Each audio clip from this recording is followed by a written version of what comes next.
We live in a fantasy world now. Reality has been destroyed. This is the time that you really need to pay attention. The probabilities are overwhelmingly on gold's side. That is the best environment to see gold increase its value. Welcome to Palisade's Gold Radio. I'm your host, Tom Bodrovics. Joining me today is Jay Martin. He's the CEO of Cambridge House, host of The Jay Martin Show, and organizer of the Vancouver Resource Investment Conference. Thanks for joining me today, Jay. Tom, it's my pleasure. I'm looking forward to this. Me too. And, you know, it's kind of funny, before we hit record here, kind of sharing a lot of the same parallels between us, you know, both doing shows and then kind of in our lives as well. So I'm looking forward to digging into a little bit of that. But you know, at times I wonder if some of the people around us have failed to take new information into account and stay stuck in one particular way of thinking about an asset. So do you try to actively question some of these narratives about any of the asset classes that you're interested in? Yes, 100%. And that's maybe, as I'm sure you well know, one of the most valuable things you can do as an investor. And that would be the biggest gift that my podcast has given me, is that the more diverse my guest lineup, the more people I talk to, the more ideas I hear pro and counter to any thesis. And I'm able to use my platform really as a stress test for anything I think. You know, if I'm excited or bullish on a concept, I bring that to my show. I can put that in front of people who have been in the game much longer than I have, with track records stronger than mine. And they can tell me, right? Like, yeah, you're right on the money, or yeah, I agree, but you're 10 years too early, or you're way off and here's your blind spot, you know? And it's super, super valuable. And I cut my teeth as an investor in the gold sector starting in 2011, right? And the benefit to that was that there was 6-8 months of the tail end of that super frothy rally, and then the market was in free fall for the next 4 years. And I really got to see what happens to the dogmatic evangelical lover of any asset class. In that case, it was gold, right? What happens when you fall in love with an asset? You turn the blinders on and you miss the macro. You miss what else is happening, right? The benefit to that was that, you know, when the next cycles came, maybe the Bitcoin cycle, for example, you know, I'd seen all that behavior before. I'd seen the laser eyes. I'd seen the have fun staying poor. All these memes. It's just a different costume on the same concept, right? It's the dogmatic love of an asset. We're right no matter what. It's like a bandwagon sports fan, right? And they turn their blinders on to everything that could counter their ideology. And so, like, understanding that no matter how much you love an asset, it's never going to love you back is super, super important, and allows you to just understand that eventually you're going to be wrong, right?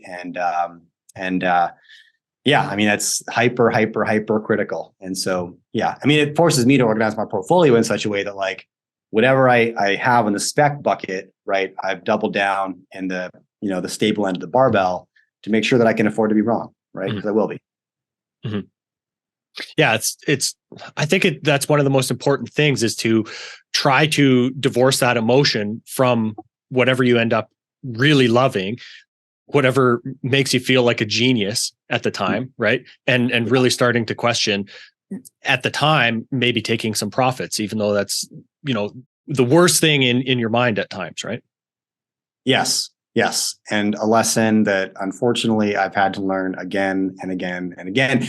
And it makes sense, right? Like, if you have high conviction in a kind of sketchy idea, but then the value of that bet starts to increase, of course your conviction goes up. You're being proved right in real time. Like, this should add to your confirmation. I was more right than I thought I was, right? And you know, it's human nature, right? Just to double down on your own conviction when you're consistently being proved right by the market. So why would you pivot at that point in time, right? But to your point, like, that's when you have to take some cash off the table and protect yourself, right? Rule number 1 is stay alive and stay at the table. Never be scared to take profits. So as you're investing and interested in so many different things, let's say metals, commodities, energy, real estate, some crypto stuff, why do you own gold, and how do you find it to be a valuable asset in your diverse portfolio? It depends on what kind of gold investment you're referring to, but let's talk about physical. And yeah, let's start there. Yeah.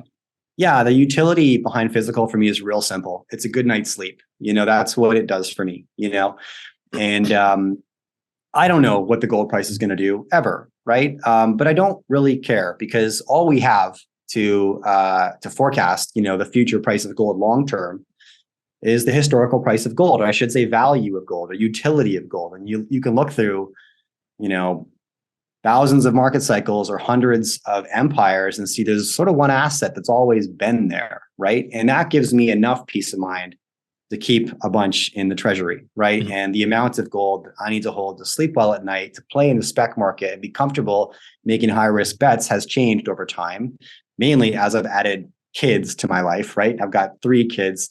My war chest needs to be bigger than it used to be, because I want that gold to protect me in that. By that, I mean my family overhead in that worst case scenario. I liken gold in my life to my acquisition of learning martial arts. Okay, so I'm a martial artist. I've been a martial artist for about 20 years, and I love it. I love the financial confidence it gives me, that if I'm walking down the street, I just kind of know I'm good, right? I've got enough going on here. I can take care of myself, right? When you're feeling confident, right, you're less reactive. You think more proactive. You're calmer under pressure, and you have this optional card in your back pocket when faced with a crisis that you can choose to do nothing, right? I don't have to react, because I'm probably going to be fine no matter what unfolds here, right? And that's what confidence does to you physically. And it, gold plays the same role in my life on a financial basis. It gives me the confidence to sit, wait, and do nothing in the face of a crisis, market crash, whatever, right? And I still dollar cost average into gold. I've actually increased my holdings significantly in the last year. We can talk about that, but it's an asset that does nothing for me. It sits in my safe and is stagnant. But there's very few times in history when you actually want to own gold. But during those times, it is about the only thing you want to own. And so, recently I had a buddy of mine who was complaining about his gold. He'd made a bit of money and he bought a kilogram bar, and no experience in the precious metal sector, but decided to diversify a little bit. And he was griping to me that his gold had done nothing. He's like, look, compared to my real estate, my crypto and my equities, gold's done nothing over the last few years. And I had to push back and say, that's the point. Like, that's the point of a safe haven asset. It's supposed to be boring.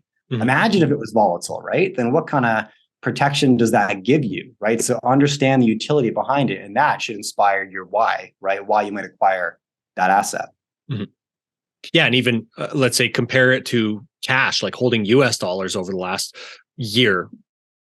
Of course, there are going to be critics of it, but I want to go through one of the other things you recently wrote about. Why did you go through the process of taking a loan from yourself, and what did it really teach you? Yeah, that's a great question. I wrote a newsletter about that. So recently, I've been wanting to purchase a rental property within the town that I live, right? I've acquired a bit of real estate throughout my investment career, and I've always felt good about that, right? Mm-hmm. I spent a lot of time with, I'm in a couple of entrepreneur clubs, and spend a lot of time with entrepreneurs who are maybe in their 50s and 60s, 20, 30 years my senior. And the one lesson I see is they're always very happy with the real estate they bought, and they wish they bought more. And so, something my wife and I will continue to acquire over time when the timing's right. Mm-hmm. And I've wanted to purchase a property in my town that I live now. Small town, 18,000 people, but growing rapidly. It gives me confidence in the demand for short-term rentals for trades persons and all of this. Now the market had began to soften and actually crash a little bit. I'd stayed away from it from the last few years because it had just been crazy hot. But I figured there might be this opportunity, as the market began to correct, that people would begin to sell under a bit of distress. I had this penthouse in my target that I really wanted, and there was 6 units. And anyways, I made an offer on one because I learned through the realtor network that there was a seller who was in a high level of stress and urgency to get rid of this property. Made a lowball offer, got accepted, didn't expect that, right? My realtor even told me nothing around here sells for under asking, don't even try. So when the offer was accepted, it surprised me. And then the expediency of the close forced me into a bit of a cash crunch myself. I was a bit short on liquidity because my savings are in hard assets, right? So what I decided to do is actually borrow gold physical from my safe. So I wrote myself a promissory note. I handled it like a formal loan. Lent, future J, lent present J, a number of ounces in order to bridge the cash that I was short to complete this transaction. And then I included terms, covenants, term of loan, all this stuff, and figured, why not treat it professionally? And it was very empowering, I would say, Tom, to become my own bank in that scenario where I was short on cash. But because I built the treasury over years of dollar cost averaging into gold, there was reserves that I had access to. Now, it's a high risk to borrow your own reserves, right, and put them into any other asset. But the benefit of this was that it just sort of affirmed my quest for personal sovereignty accomplished through my ownership of physical gold that I can then leverage however I want to, and often I choose not to. But this is the case where I chose to, and I've since paid the loan back with the fee. I went for a flat fee in ounces as opposed to an interest rate. So my gold holdings have increased. I acquired the real estate that I wanted, and I affirmed my quest for personal sovereignty, which is just kind of a fun thought experiment turned real life experiment. Absolutely. So, on the other side of that, let's say the risk side, obviously you and I have conversations with so many people regarding the macro factors that we're seeing in the world today. Is that one of the biggest reasons that you decided to increase your physical gold holdings recently, as you mentioned? Yes, it would be. I think I am seeing trends occur through the entire food chain, at a civil level. I'm seeing a lot of people my age with families my age who are gravitating away from whatever kind of dependence they have on their life, maybe living in a big city, moving towards a smaller one where they're a bit more independent, a bit more community focused, right? And they're disconnecting from so many of the dependencies they have. We're seeing the same trend commercially. Companies are cleaning up their balance sheet, cleaning up their G&A, reducing their dependence on the equity markets. They're becoming a little bit more sovereign, right? You could phrase it that way if you chose to. And at the true sovereign level, central banks are doing the same thing. They're increasing their gold holdings and have been for aggressively for about 8 years, right? And repatriating that gold as well. And so, wrap all that up into one central theme, and it's a move towards a bit more sovereignty for everybody, right? And I've been doing it too, and it's not lost on me when I feel a certain way, like when I'm feeling a bit uncertain about the future or excited about an idea or whatever. Like, I'm not a novel thinker, right? I'm no trendsetter. I'm usually part of a wave, right? If I'm thinking or feeling a certain way, it's because I'm getting hit by some inputs, and guess what? I'm not the only one. And so I know I'm not the only one who's just decided over the last year that I think I want a little bit more gold in the safe. And the simplest explanation is that I just feel like the 2020s are going to be exactly how the 2020s have been. This continued unprecedented trajectory of chaos and uncertainty. I think we're just getting started, And so how do I maintain a healthy sleep at night? That's how, with those reserves that have stood the test of time. Mm-hmm. So again, the kind of, I guess, the other piece to talk about there, Jay, would be the miner side, the riskier side of the gold market. So does that just play a pure speculation side of your portfolio? Is that how you think about it? Well, two ways. I mean, first and foremost, yes, I like going very early stage and speculative. You don't always have to go to the early stage explorers to get that torque right now. There's very high quality mining companies who have great balance sheets, very sound leadership, and pretty appealing valuations. But yes, that's where I speculate. And I guess because I'm based in Vancouver, like I said, I began to cut my teeth as an investor in 2011 in the precious metals sector first, and during a ruthless bear market, which allowed me to really build my network, because from 2012 to 2016, 80% of the industry just vanished. They hit the exit door, and so those that stuck around were those who were okay, that the easy money had left, and they were going to still put their nose down and get productive, right? And so my network was really, I benefited greatly from that. And so I have a great network. I feel like I understand the people in this business very much, which is the first and foremost thing that you should understand if you go into any speculative industry, but definitely junior mining. You're not betting on much outside of the decision-making and honesty and integrity of that entrepreneur, right? That's what you're betting on, is do you trust that human being to have an adventure with your money? And if so, why? And if not, why not? You should know that, because they're going to make mistakes. So what's their plan C? Because plan A and B are probably going to occur, or probably going to collapse. I mean, and so and you're going to get burned. Like it's a very high risk sector. Yeah, you can, if you're willing to put the work in and network hard and do your diligence and follow the smart money and all those things. Yes, you can find those 5x, 20x returns with regularity. Whether or not they find their way into your portfolio with regularity depends on how much time you invest. And there's always going to be a proportionate number of big losers along the way, and you got to eat those, right? That's just part of it. We were just chatting before we hit record here. Like I took a big loss on Pure Gold this year, right? It was a story that I had a lot of conviction in because of the entrepreneur, right? And I still have conviction in that entrepreneur. He made a massive error, right? And there's a handful of reasons for that. But you take losses in this business, and it'll toughen you up, and it should. Like I think you need thick skin to be in this game. So, but yeah, I love the spec sector, and I would just say, like, if you're going to go down that path, like it is all about the people. Watch the interviews, listen to the tonality, watch the body language. Who do they surround themselves with? Of course, look at their track record, history, and all of this, right? Do your diligence there. But it's a people game, and investing in people is a lot of fun. Yeah, and it's really, I always like to kind of go back to the idea of thinking about how you're thinking about all of these ideas, right? And one of my favorite books is the Art of Thinking Clearly, and in that book, he talks about making sure that you're analyzing your winners as thoroughly as you analyze any of your losses. Because if you got lucky, that isn't necessarily instructive. But learning from your losses as well as your winners and seeing what went right ends up being probably more beneficial to you in the end, right? 100%. And hindsight bias is very, very strong, right? And you can look, after you've, hit it out of the park on an investment, you tend to look back and you remember yourself being more confident than you actually were in that moment, right? I can feel the same level of conviction in two different ideas. They can go two different directions, right? And then when I look back on them in hindsight, I'll remember the one that went down is like, I wasn't really sure, but I thought I'd go for it anyways. And then the one that went up, I'm like, I knew it was going to be a winner. I just knew it. Even though at the time I felt exactly the same. But hindsight bias is super, super real. You're right. And it will trick you. Absolutely.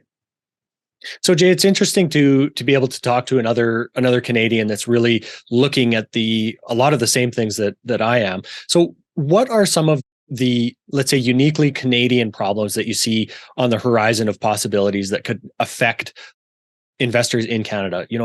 We've talked a little bit about the housing market.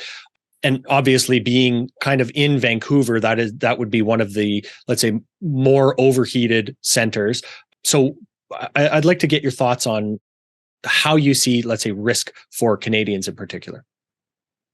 Well, I think that Canada has not positioned itself super well, globally speaking, from a prospective standpoint.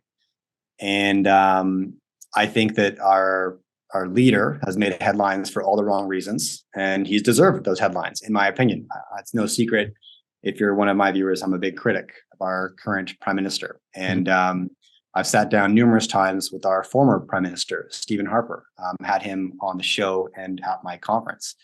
And having said that, I recently had lunch with his chief of staff, Ray Novak, who's been Prime Minister Harper's right hand for a couple of decades. And he tempered me a little bit. He's like, look, I'm not a fan either, but when a guy beats you twice in the election, you have to look at what he's doing right, and what the Liberal Party of Canada has done very effectively is distributed their organizational structure between two individuals. And you've got Trudeau, who's not really running the country, but he is the communications plan, right? And he's quite effective at that, right?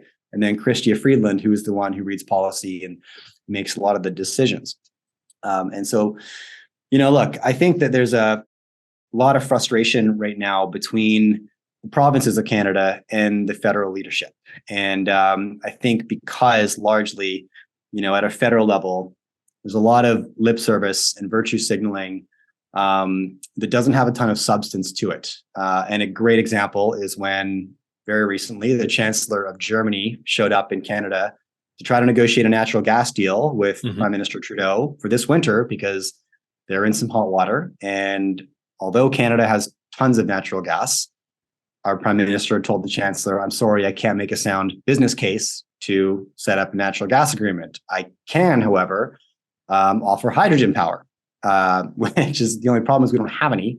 And there's no plant currently being built to produce this. And that's, 10, 20 years away at best, right? But that's like future zero substance promises to put a narrative forward that we're this, renewable focused, sustainable country at the cost of what's real today, And what's real today is what you and I have to deal with. What's real today is what, we're seeing the premiers of many provinces in Canada right now, Alberta, Saskatchewan, and Manitoba.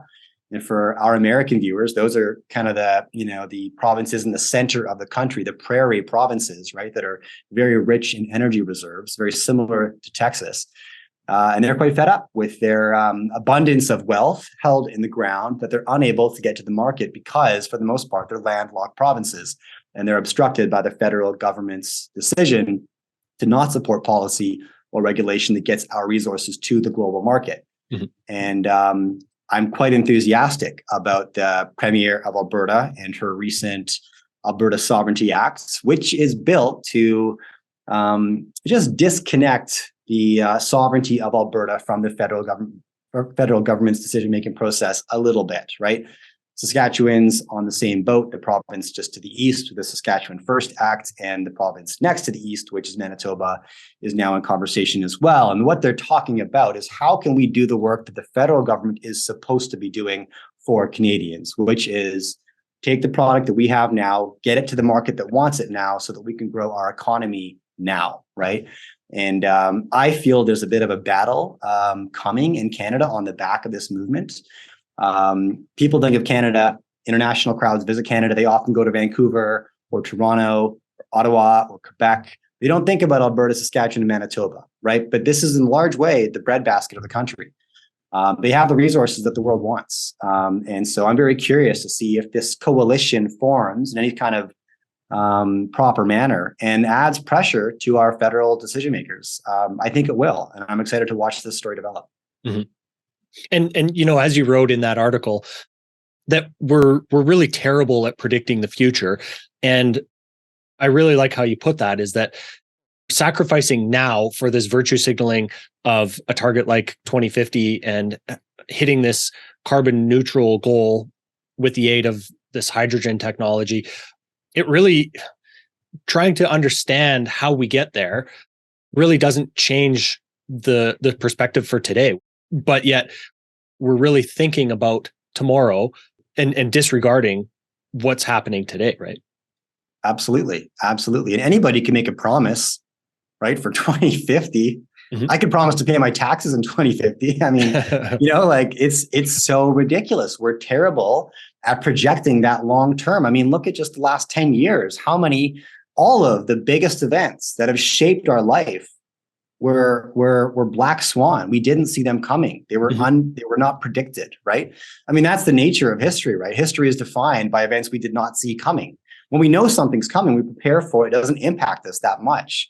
But when we're blindsided, that's when life changes. So making multi-decade projections of anything is just a mug's game. I mean, a step further is that I thought this was probably more accurate and honest, as ridiculous as it was. The Biden administration has put out their projection for a fossil fuel-free economy, and their target date is 2250. Now, first of all, it's maybe more realistic than what the Canadian government's putting forward, but more importantly, who in God's name thinks they can predict 230 years into the future? Like, what on earth is going on behind that kind of a narrative? But it's absolutely foolish.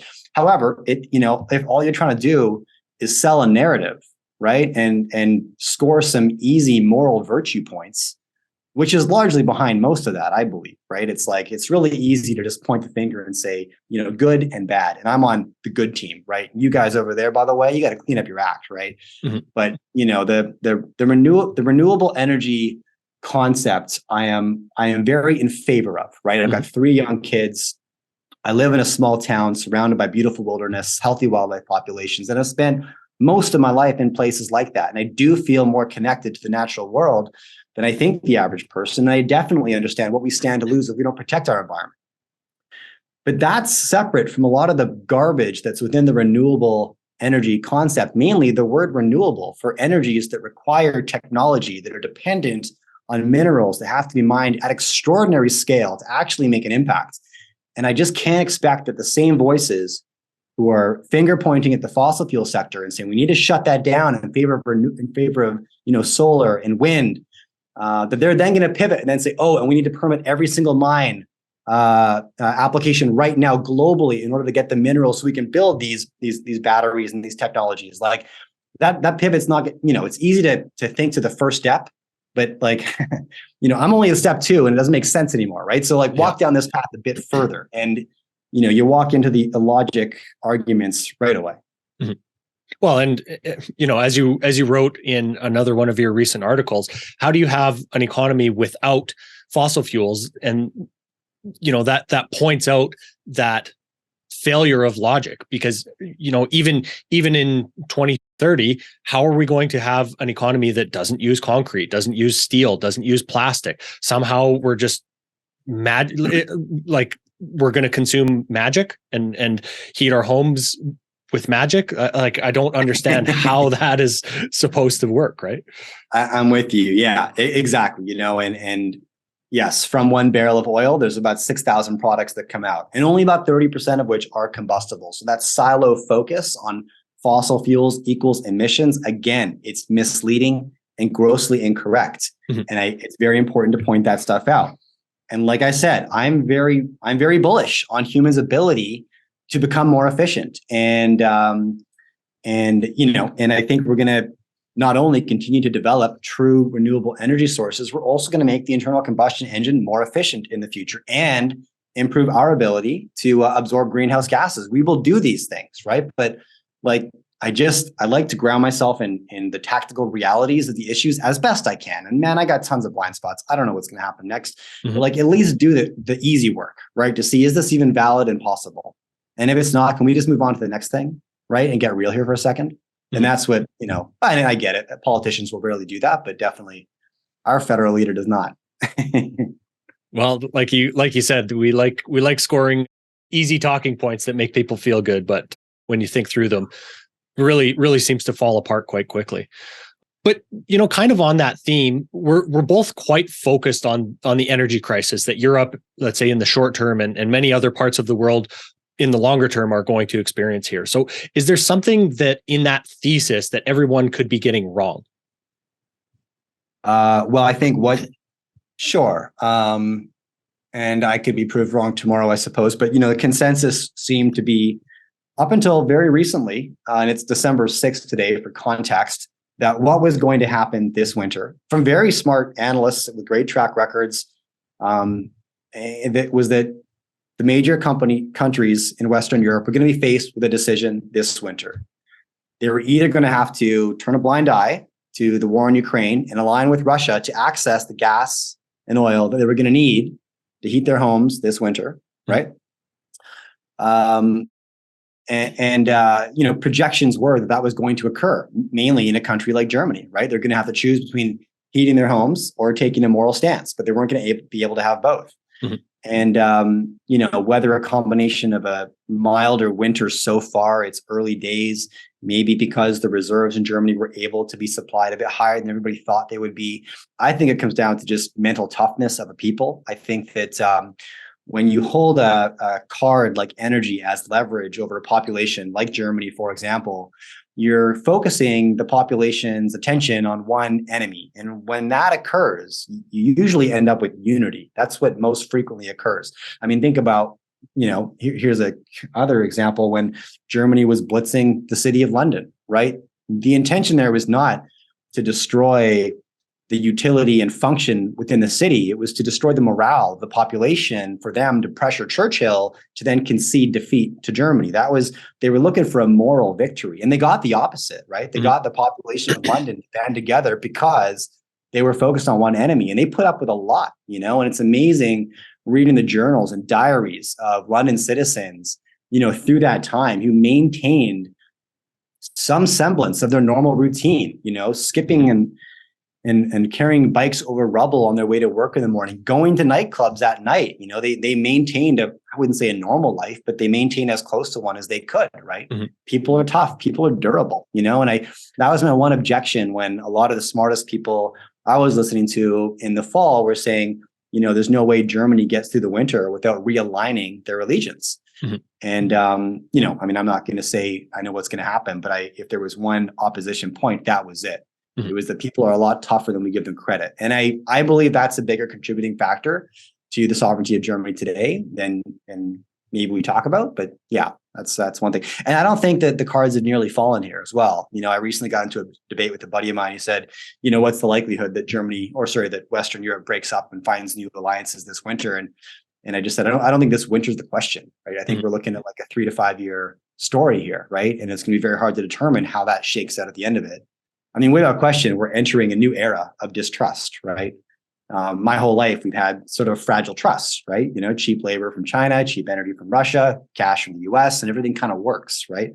But that trust has now been shattered, and it's not going to be fixed, I don't believe, in my lifetime. This is the new era.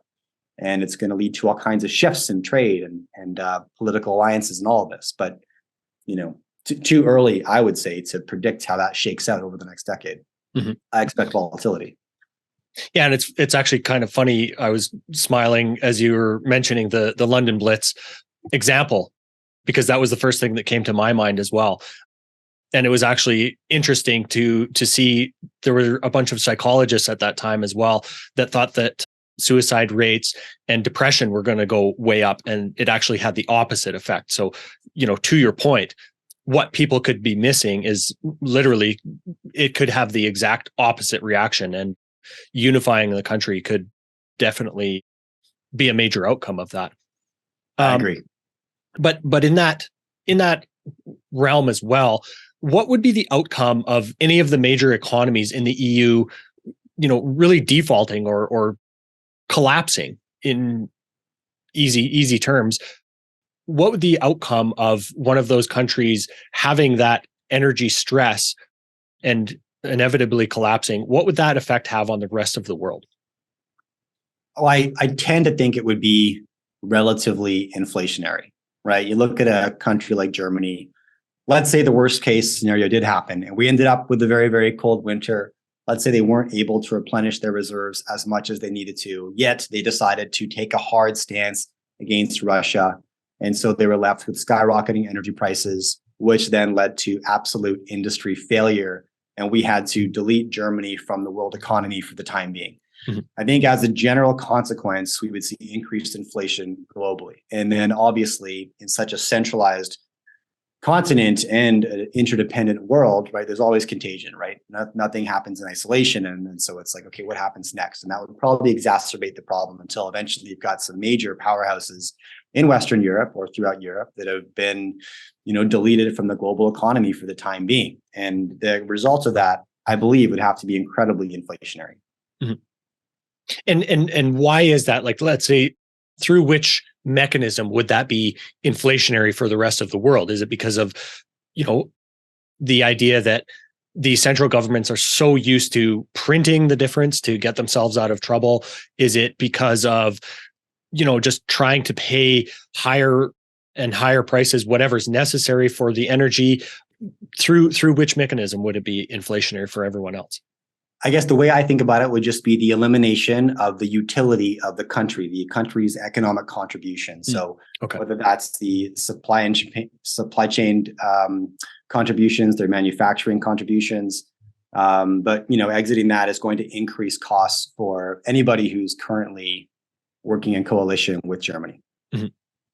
Yeah, and I guess we're already seeing, let's say, signs of that as they're shutting down certain steel mills and basically choosing to heat their homes instead of having a thriving industry, unfortunately. And the one counterpoint to that I'm trying to wrap my mind around right now is that, if we're heading towards some sort of a coordinated global recession, right? I mean, immediately, I believe it would be an inflationary impact, but eventually, I think it would contribute to probably some kind of a global recession, which would just create massive demand destruction, which is deflationary by nature. And so eventually you land there, right? But predicting like the consequence of mega geopolitical events is probably one of the hardest things to do as an investor. It's absolutely fun to speculate about and throw ideas back and forth. But when it comes to putting skin in the game on the back of a trade that is dependent on a significant geopolitical event, That's, I don't know. I tend not to do that. I just don't feel like we can have the confidence to predict those nearly as well as we'd want to be able to. Mhm. Yeah, that's a great point. And I think as we have that in our minds, understanding that all of these things are cyclical, there are going to be periods of inflation, periods of disinflation or deflation, and understanding that there are timelines to each of those is really important. It's not a binary outcome, and then that's just what happens. There are going to be steps along the way, right? 100%. 100%. So Jay, how big of a strategy is your bet on nuclear energy to provide a way through this energy crisis? Okay, it's not very big, to be honest. And what I'm referring to is my skin in the game on that bets. And I can't be an expert everywhere. I'm very, very bullish on nuclear energy. I think it makes a ton of sense. I believe it's going to be the biggest contributor to the world transition to majority, emission-free energy. I mean, that's the answer, right? Very low waste, zero emission, mass scale, base load. It ticks all the boxes. I would say that as an investor, I don't focus a significant enough of my time to have a competitive advantage in the uranium business. And if I don't feel like I can have a competitive advantage, then I'm not going to play. I want to have a hand that's weighted in my favor. Mm-hmm. And I feel like I can accomplish that in the gold sector, in the silver sector, to a degree in the copper sector, and are very, I'm looking at the nickel sector from a similar standpoint. Mm-hmm. That's not to say I don't have any horses in the race in the uranium sector, but it's not one that it doesn't dominate my portfolio in any way. Yeah. Mm-hmm. Yeah. Well, I know you and I both recently spoke with Warren Irwin. Yeah. And did his ideas on the uranium thesis really change any of the ways that you felt about that? Well, I mean, he pointed a lot towards sentiment, and you can see that just as an activity on Twitter, for example, how investors are favoring uranium more so than maybe they ever have in my 12 years in this industry, which in general is no longer a contrarian signal, right? And so I interviewed, I think where Warren's coming from is that he was incredibly bullish on uranium on my show 24 months ago. Mm-hmm. And so now I feel like, he's probably taken a lot of cash off the table and he's moving on. And a lot of my viewers pointed that out and they said he's just on to his next deal, which very well might be likely. But uranium is an interesting one because whenever I host any uranium-centric content at my conference, we get a packed house without question. Good market, bad market, sideways market, it doesn't matter. The investors are incredibly loyal. They're kind of like silver bugs from a sentiment standpoint, Mm-hmm.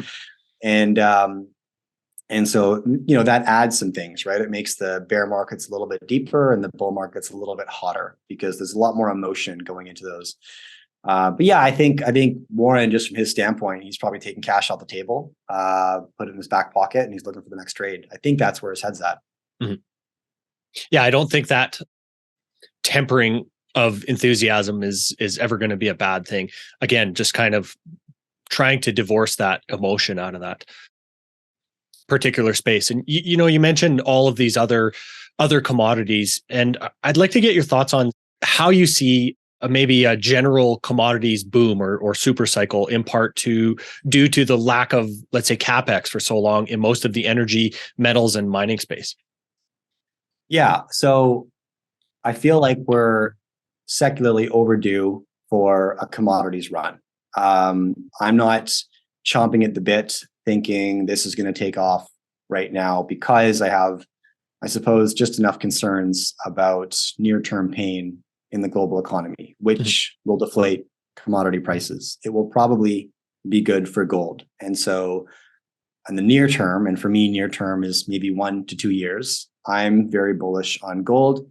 And I would say that I feel very patient on the rest of the hard commodities that I look at. despite everything I said about the ideology behind renewable energy and my problems with it, without question, the entire world is going to be charging that direction. Mm-hmm. And as long as they do so, the increased demand will be significant, placed.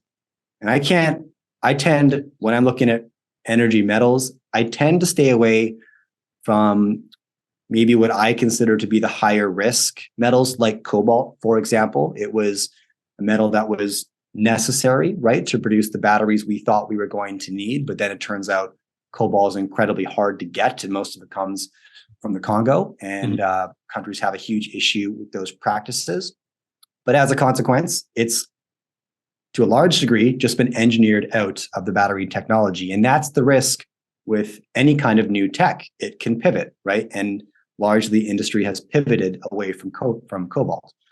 Lithium, similar, great narrative a few years ago. Turns out it's very, very abundant. And so it throws the supply and demand economics out of balance. Where I can have a lot more conviction is in copper, nickel, and silver. And they're far less replaceable, copper specifically. And so despite everything I said about my problems with the renewable energy sentiment, I'm bullish on it because there will be a continued global hunt for those technologies. And I think that eventually, we'll have the option. Like, the problem with solar and wind, first and foremost right now, is that they're not base load. That's the number one opposition that you hear. It's like, well, okay, but when the sun's not shining, industry still has to function. So what are you going to do about that, right? Well, that's a storage issue. And we haven't solved that issue, but we will, because we're a very innovative species, and eventually we'll solve that problem, right? We will. And I think we'll probably solve it at scale.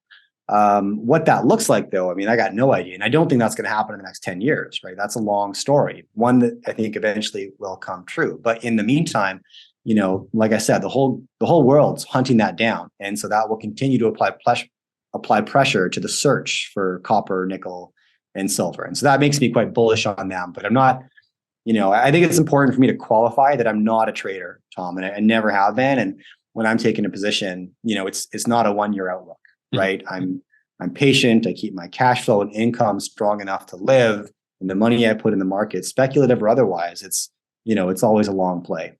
Mm-hmm. Yeah, I appreciate you adding that part. Is this one of the ways that you see to kind of counteract this inflation cycle that we're currently experiencing? What do you mean? By investing in commodities and hard assets, as you like to say.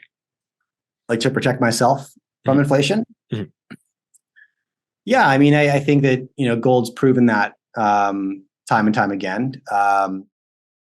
And I look at my portfolio quite simply. It's super barbelled. I'm super secure, boring, and stable on one side. And for me, it's really like gold and real estate. I used to put Bitcoin in that box. Maybe I still do. I don't know what to do with it these days. Having said that, I didn't really know what to do with it when I started buying it. I wanted a horse in the race, and I knew enough very savvy entrepreneurs that were building super cool businesses on the back of other blockchain networks. It made me believe the industry has enough substance to move forward and become something one day. And I feel that way. Absolutely.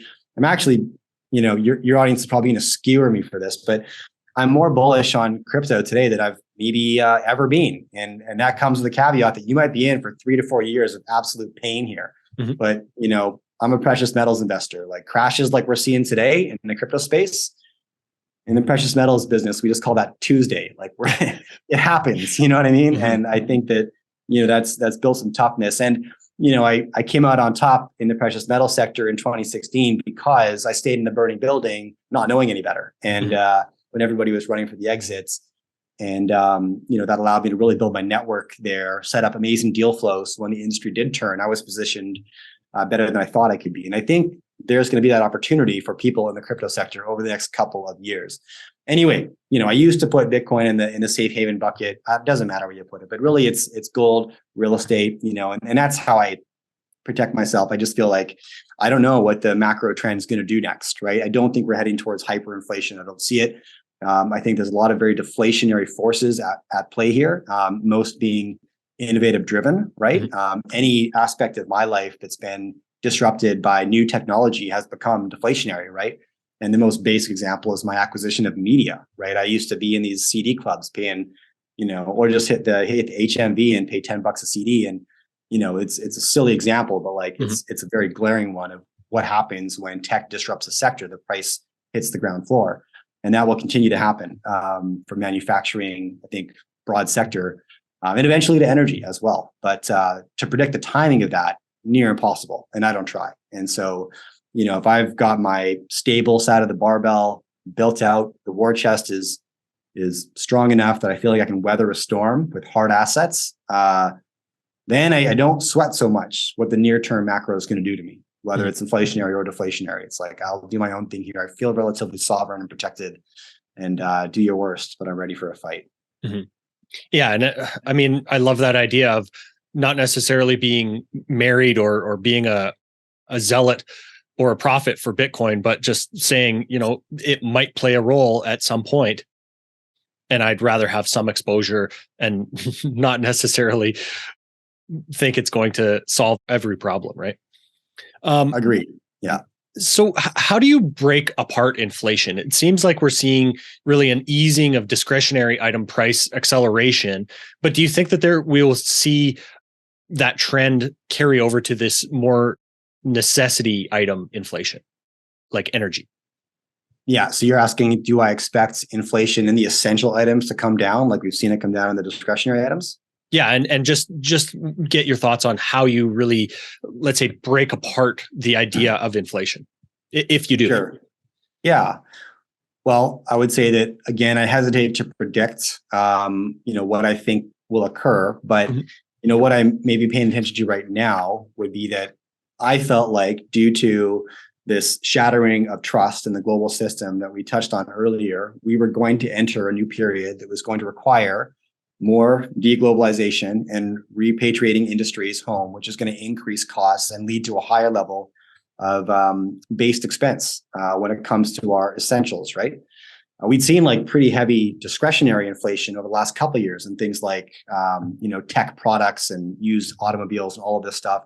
Yeah, those have since come down. A lot of the pundits that I've had on my show have been calling for pretty aggressive essential goods inflation. And it's kind of hard for me to see a way around that if you don't, like, if you believe that the cost of energy is going up. And I think to a degree, you have to believe that the cost of everything's going up, because it is the one universal input in everything from, that hamburger to a pair of shoes to your car, whatever, right? Like, it's the one universal input. So if the cost of that goes up, which I have felt like it will continue to do, I'm quite bullish on the price of energy. Again, back to the shattering of global trust and just the unpredictable nature, that I think we're going to continue to see increased costs there. The one like bullet point or asterisk that will prove me wrong is if we enter some kind of a coordinated global recession sooner than later, and the system-wide demand destruction that's going to occur from that will drop the price of everything as demand for everything drops. What I would say is that the inflation number, it just recently cooled off a little bit, and investors celebrated, right? And people celebrated because there's been, maybe 4 or 5, negative announcements, right? Increased inflation prior to that. We have one relatively positive one and everybody celebrates, but it's like, is it really significant? Like, what timeline are you focused on here? Right. And nothing goes up or down in a straight line. And so, I would say I'm prepared for long-term increased inflation in essential goods. I think that's more likely. And maybe that will be the catalyst that leads us into some kind of global coordinated recession, because people just become continually unable to afford the basic goods in their life, which then leads to the demand destruction that we talked about earlier. Jay, is there anything else kind of on that macro picture or resources picture that you think we should touch on? No, I think that anybody who's speculating in the commodities sector, I would just get back to like a simple tactical rule that was taught to me when I was getting started in this business. And that was rule number 1 is to stay alive, right? And you can make phenomenal returns and have a lot of fun in the spec side of this business or in the production side of the commodities business, but it's always going to be incredibly volatile. And whatever you're putting on the table, right? Looking for those returns. Just make sure you put 2x, 3x, whatever your rule is, but have a rule and then stick to it, on that stable side of the barbell to ensure that whatever happens on the table, you stay there, right? And you don't get wiped out by one decision. Mm-hmm. So what is the sovereign mindset, and how big of a part of it is being your own central bank? You mentioned sovereignty earlier, so I'd like to get a bit more of your thoughts on that. Yeah, I think it's everything to me. When I say the sovereign mindset, Tom, I suppose what I'm referring to is that I'm trying to exit myself from the consequences of all the chaos around, right? And I can do a number of things there, right? But think about it in terms of like my financial picture, my physical well-being, and my mental health. And starting with the financial picture, we talked about that. I do believe, if you've got that, that war chest built and you're comfortable, should the worst case scenario happen, it allows you to stay calm in the face of a storm, right? And there's going to be, I believe, many unpredictable storms coming in the next, 8-10 years. We've seen more than we've seen in my entire life in just the last 3. Mm-hmm. I don't think that's going to slow down in the near term. I think these things have unforeseen ripple effects that often don't emerge until many years later. And we're just beginning to see how the world will reshape. I don't know how to prepare for what I don't know is around the corner. And so just have that,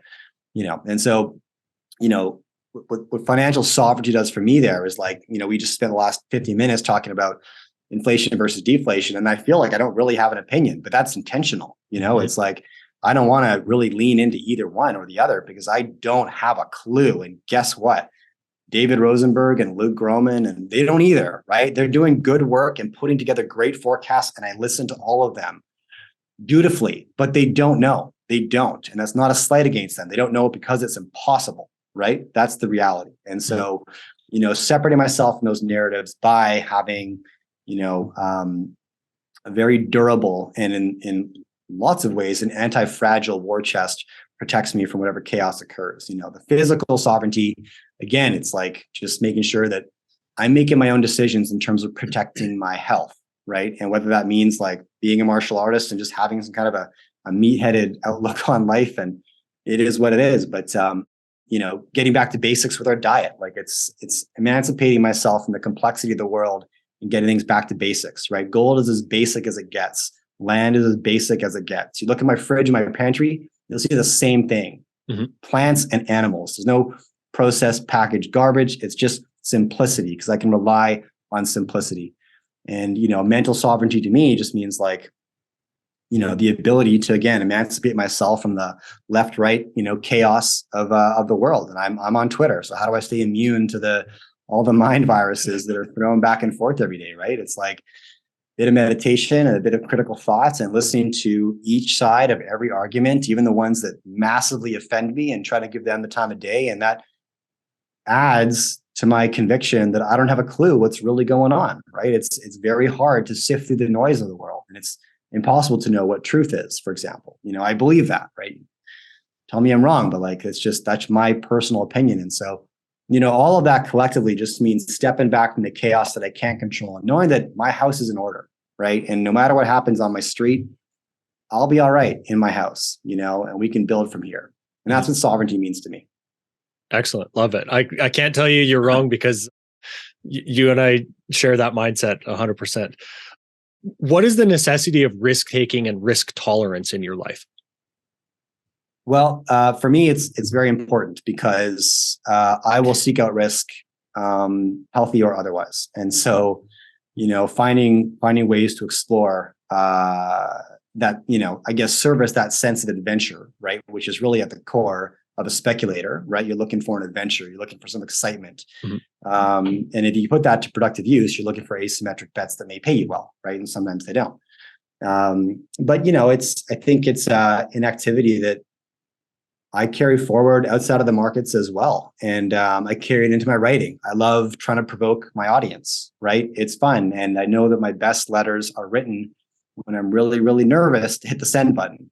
And, and it's really fun. When the Freedom Convoy was barreling across Canada right before it hit Ottawa, I wrote a letter and I knew I was going to get skewered by so many people because of my stance on that, right? Mm-hmm. And sure enough, I did. Having said that, a lot of my readers really felt the same way I did, right? And it was really fun, and I really enjoy that. Like critical thought and durability, mental toughness, like they don't operate in silos. And so if you're practicing some kind of any kind of hard thing, like whether that's hitting the gym and just killing yourself, right? And persevering through pain when your mind's like, I need to stop, I'm going to puke. Or, I think, you participate in mountain bike races, you were saying, and I do the same. I off-road triathlons and ultra marathons. And, there's moments in those races, where your psychology will sneak in there and say, like, your knee is fucked. You got to stop. You can't run on that, right? It's not just pain. There's a tendon. Something big is happening here. And it's like the noise just gets in your head, and learning how to control that nervous system response, that fight or flight response, it doesn't stay in the race. It contributes to better parenting when, things are going south with my kids. It contributes to the market when things are going south with my portfolio. It's the ability to stay calm under pressure and persevere just through some simple mental toughness. Mm-hmm. And I think exercising that muscle is the only way to make it stronger. Mm-hmm. Yeah, I phrase it a different way. Both of us being racers, I instead do a lot more dirt bike racing lately. And I say that I constantly practice humility, because no matter how good you think you are, or how much prep you've done, how much training you've done, how fit you think you are, you're constantly humbled by, to your kind of experience, putting yourself in the ring over and over in many different disciplines. And whether that's, let's say, public speaking, racing, any new experience or novel experience that you don't know what to expect out of, I think that's super, super valuable. And, as you and I are actually both big fans of Tim Ferriss, I'd like to ask you a question kind of inspired by him. And that's, what are some of your daily habits that you've found have had the most positive impact on your life? For sure, diet and exercise have to be number 1 and 2. And, there's like some rituals in your life that you can begin to execute, do with regularity. You see the utility, they're making your life better. And then for some reason, you stop doing it, right? And you're like, what is going on? Like, how come I'm not meditating every day? I know how valuable it's been to my psychology. And so I have rituals and habits like that. And then some that I just never miss. And I never miss on diet and exercise, and haven't for a couple of decades. It's like my church, you know what I mean? And keeps me sane. And I feel like it's a way that we lead by example. When you're parenting, like, guaranteed, no matter what, one absolute, and that's that your kids aren't going to listen to anything you say. But the second absolute is they will do what you do. Like, that's for sure, Mm-hmm. And so if there's anything we can do to just lead by example, it's, diet and exercise, and just build healthy habits around that. But I don't miss, it serves the primitive part of my brain that just needs to know that I'm an animal that can survive and fight. And I really value that primal nature. It keeps me in a good place.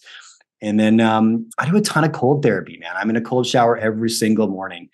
And I do it for the physiological benefits for sure. I also have a cold plunge in my backyard in the sauna, and my wife and I do that routine. Mm-hmm. But the cold shower in the morning is different. It's all about winning the first fight of the day. Because no matter if it's the 400th day in a row, getting in a cold shower first thing in the morning, it sucks every single time. And it's, right. And it's not like it just sucks for 5 seconds. Like, mm-hmm. It sucks for a little while. Like, as long as you're in there, it's usually uncomfortable, but you can do it. It's an easy battle to win, right? You can get in there, crank the water, and just stand there and just shout at the faucet if that's what you need to do. But you can win that battle. And there's momentum there, right? Like, without question, every morning, I hate it. I dread it. I don't want to do it. Without question, every morning, by the time I turn the water off, I'm smiling every single time. Yeah. Right. And there's inertia there. There's momentum in winning the first fight of the day. Because, adversity is guaranteed, right? We're going to hit it every single day. And so at least, like, get yourself that first W and then carry it forward. And that helps a lot. Yeah. It also makes you gives you a different perspective of being grateful, maybe if you are warm and comfortable, instead of freezing your ass off, right? Absolutely. Yeah. That's awesome, Jay. Well, I really appreciate getting to have a really wide-ranging conversation with you today. Is there anything you'd like to share with our audience before we wrap up here? Well, for any precious metals investors, we're hosting a conference in Vancouver, if I can shout that out and self-promote a little bit. Yeah. All right. So it's called the Vancouver Resource Investment Conference, and it's an annual event that we host in Vancouver, BC. Last year was a ton of fun. We had about 300 junior mining issuers on a trade show like Marketplace. Investors show up, go left, go right, talk to company management, get to know the people behind the companies they may invest in. We talk about how important that is. And then hit up, one of 6 stages that I'll build. We have a main center stage and then 5 workshops, and we're streaming content all day long. Many, many of the guests, Tom, that you've had on your show and that I've had on mine, and that you've seen on so many others will be up there. We tend to pick guests based on their success rate allocating capital first and foremost, and also just interesting narratives. We talked about the Alberta Sovereignty Act and the Saskatchewan First Act and, the federal government's opposition to some of these provincial initiatives. And so this year I invited the former Premier of British Columbia, Christy Clark, and the former Premier of Saskatchewan, Brad Wall, because they've sort of sit on opposite lines of natural resource export in the past. And so I know I have blind spots. I may feel a certain way about those issues, but like as if I have the whole picture. And so I wanted to sit down with 2 opposing voices. And, I promised the audience I won't pull any punches. I ask the hard questions on stage. It's a ton of fun. And I can't wait. It's January 29th and 30th, cambridgehouse.com for tickets. And I'd love to see you there. But and then the Jay Martin Show. It's my podcast, YouTube channel. You can find us on YouTube, Spotify, Apple iTunes, the Jay Martin Show. Just look it up and it's easy to find. Yeah. And of course on Twitter at JMartinBC. Excellent Twitter follow as well. Thanks, man. Appreciate that. Thank you, Jay. I really appreciate your time today and sharing your opinion with us. My pleasure, Tom. It was fun. This podcast is for general informational purposes only. Nothing on this podcast should be taken as investment advice. Guests on this show are not compensated for their appearance. Listeners are urged to educate themselves and make their own decisions. Do not base any investment decisions on the information contained. To view our full disclaimer, please visit our website.